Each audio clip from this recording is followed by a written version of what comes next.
بسم اللہ الرحمن الرحیم۔ السلام علیکم ورحمۃ اللہ وبرکاتہ۔ آج میں بات کروں گا کرپشن پہ کہ ہمارے ہاں یہ لفظ جو ہے یہ کثرت سے استعمال ہو رہا ہے۔ جس کو بھی سنیں، سوشل میڈیا پہ دیکھ لیں، اخبارات میں دیکھ لیں، تو ہر بندے کی زبان پہ یہ جو لفظ ہے چڑھا ہوا ہے، فلاں کرپٹ ہے، فلاں چور ہے۔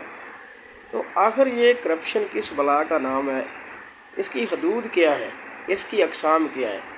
اس پہ آج تک شاید ہم میں سے بہت کم لوگوں نے سوچا ہے اور لکھا ہے۔ تو اگر ہم اس کو مالیہ تک محدود کر دیں تو یہ ہمارے لیے ٹھیک نہیں ہے۔ یہ بالکل جو ہے وہ کلین انصاف نہیں ہے کہ ہم اس کو صرف کرپشن کو مالیہ تک محدود کر دیں۔ کرپشن سیاسی بھی ہو سکتی ہے، سماجی بھی ہو سکتی ہے، مذہبی کرپشن بھی ہو سکتی ہے۔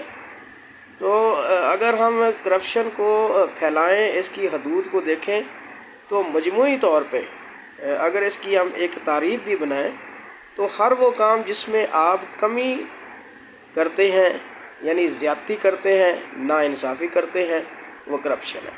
چاہے آپ کسی کو غلط مشورہ دے رہے ہیں، چاہے آپ جو ہے وہ کسی سے دھوکہ کر رہے ہیں، چاہے آپ اپنے فرائض ایمانداری سے سر انجام نہیں دے رہے، چاہے آپ جو ہے وہ لوگوں کا وقت برباد کرتے ہیں، چاہے آپ جو ہیں وہ جو آپ کے سر جو لوگوں کے حقوق ہیں ان کو آپ ادا نہیں کرتے، آپ کے جو فرائض ہیں ان کو آپ ایمانداری سے ادا نہیں کرتے، اور آپ کے ذمے جو ڈیوٹیاں ہیں آپ ان کو ادا نہیں کرتے۔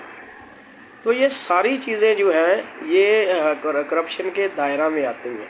یہ سماجی کرپشن بھی ہو سکتی ہے۔ میں نے یہ پہلے کہا کہ سماجی کرپشن ہے کہ ہم معاشرے میں رہتے ہوئے مختلف قسم کی جو بیماریاں ہیں ان کا ہم شکار ہیں، ٹھیک ہے۔ اس کے علاوہ جو یہ کہہ لیں کہ لوگ جو ہیں وہ صحیح طور پہ ہمیں گائیڈ نہیں کرتے، تو وہ بھی جو ہیں وہ کرپشن کرتے ہیں اس معاملے میں کہ ہمیں صحیح جو ہے نا چیز نہیں بتاتے۔